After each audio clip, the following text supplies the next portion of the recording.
come. There is a fortress here that would not be broken while I still draw breath. The sprawling dark cosmos of the Warhammer 40K verse is a realm steeped in conflict, sacrifice, and the lingering shadow of a glorious yet failed past. Among the most revered and enigmatic figures of this age are the Primarchs, the genetically engineered sons of the Emperor of Mankind, mighty heroes whose legends forged the Imperium. Yet the fates of many of these demigods remain shrouded in mystery, lost to millennia of war and corrupted history. One such potential enduring enigma surrounds the fate of Rogal Dorn, Praetorian of Terra, master of the Imperial Fists Legion, and the Emperor's own architect. Was this unyielding bulwark of humanity truly slain, or does his story hold a deeper unwritten end? Greetings all, I'm your guide the Archivist. Today I will dive into the details of this potential death of Rogal Dorn. Before we begin, please make sure to like the like and subscribe waypoints, or join to become an acolyte down below, so that more people can learn from the archives. Rogal Dorn was a being crafted for war, fortification, and unwavering loyalty. Discovered on the ice world of Inwit, his innate understanding of architecture and siege warfare was immediately apparent. He returned to the Emperor's fold, quickly becoming a cornerstone of the Great Crusade. Unlike some of his more flamboyant or introspective brothers, Dorn was defined by his stoic pragmatism, his unyielding resolve, and his relentless pursuit of perfection in defense and siegecraft. He was entrusted with the monumental task of designing and overseeing the construction of the Emperor's Palace on Terra, a fortress continent that would become the ultimate symbol of the Imperial's might.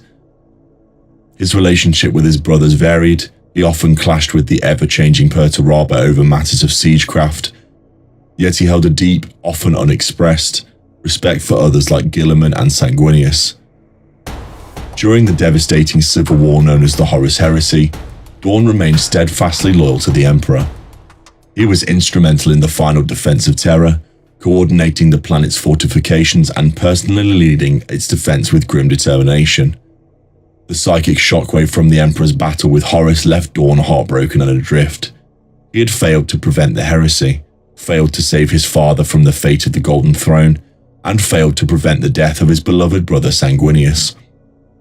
This period of profound grief and self-doubt led to the infamous Iron Cage incident, where Dorn, seeking an honourable death or penance, allowed himself and his Imperial Fists to be lured into a devastating trap by Perturabo and the Iron Warriors. Though ultimately rescued by Guilliman, the ordeal left deep scars on Dorn and his Legion, contributing to the later doctrinal schism that led to the creation of the Imperial Fists' many successor chapters, collectively known as the Hand of Dorn. The official and most widely accepted account of Dorn's demise places it several centuries after the heresy, during the tumultuous era known as the Age of Apostasy, specifically during the First Black Crusade, led by War Master Abaddon the Despoiler. According to the Imperial records and the saga of the Imperial Fists, Dorn led a retaliatory strike force deep into the Eye of Terror, pursuing Abaddon's retreating forces. The Primarch's fleet intercepted a great many Chaos vessels, culminating in a final desperate boarding action aboard a heavily defended enemy ship, later identified as the Sword of Sacrilege. Accounts claim that Rogal Dorn, leading from the front as was his nature, boarded the vessel with a small retinue.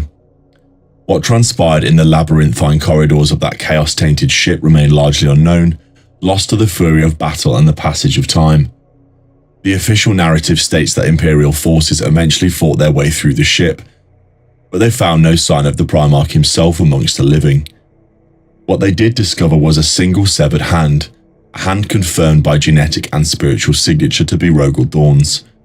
This relic, the Hand of Dorn, was returned to Terra and became a sacred artifact, a symbol of the Praetorian's final sacrifice and the unyielding duty of his legion and its successors.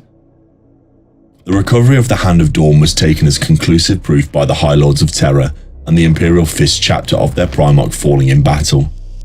He was mourned, his name etched into the litanies of the honoured dead, and his legend solidified as the unyielding architect who ultimately gave his life defending the Imperium he had helped build. This event profoundly shaped the culture and doctrines of the Imperial Fists and their descendant chapters, fostering a deep-seated sense of loss and grim determination to honor his sacrifice through unwavering service and fortitude.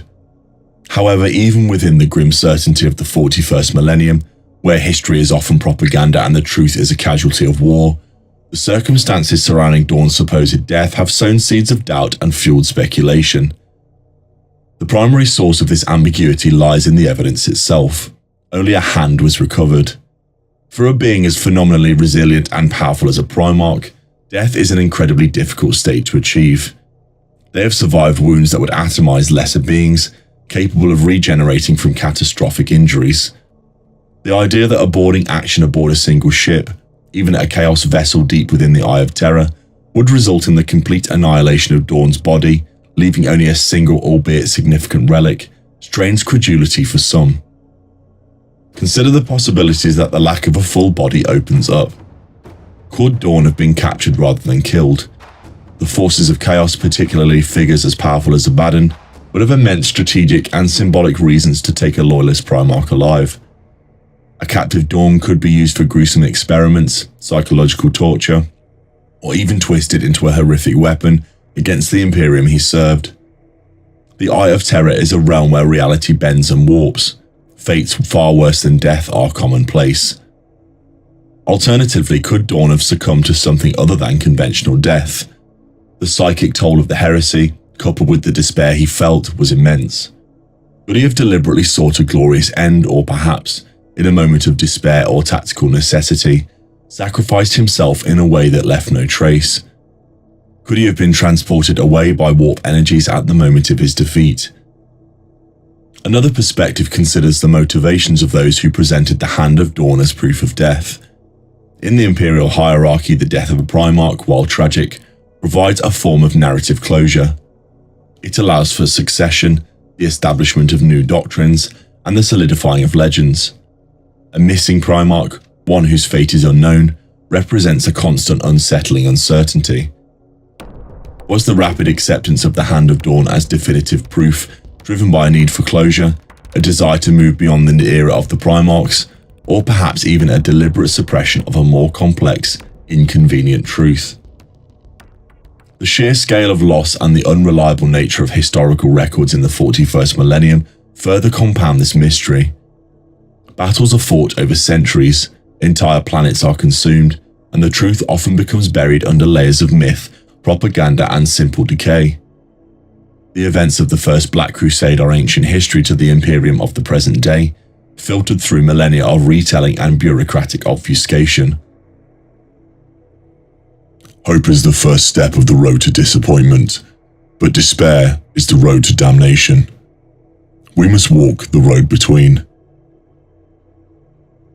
Ultimately, within the established lore of Warhammer 40,000, the finding of the Hand of Dorn is presented as evidence of his death, and this is the version accepted by the vast majority of the Imperium and the Imperial Fists. His name is on the list of fallen Primarchs. However, the nature of his remains leaves a significant, tantalizing gap in the narrative. It allows for speculation, for the faint possibility, however remote, that Rogal Dorn did not die in that boarding action, but instead suffered a fate unknown, lost in the maddening depths of the Eye of Terror, or bound to some unseen prison. While the official stance, supported by a powerful symbolism and reverence attached to the Hand of Dorn relic, firmly places Rogal Dorn amongst the honoured dead, the ambiguous circumstances surrounding his disappearance and the nature of Primarchs ensure that the question of his true fate remains a compelling mystery. He stands as a testament to unwavering duty, a symbol of the Imperium's unyielding core, and a haunting reminder that even the mightiest heroes can seemingly vanish into the cosmic abyss, leaving behind only fragments and unanswered questions. Whether truly slain or eternally lost, the legacy of Rogal Dorn, the architect of defiance, endures as a cornerstone of the Imperium's grim and brutal reality. And so I have now covered the content for this video, but if there's anything that has been missed, please share them in the comments down below. If you enjoyed this content, please like the like and subscribe waypoints, or join to become an acolyte down below so that more people can learn from the archives. Consider continuing your journey into the librarium, with the video displayed on screen. In the grim dark of the far future, there is only war.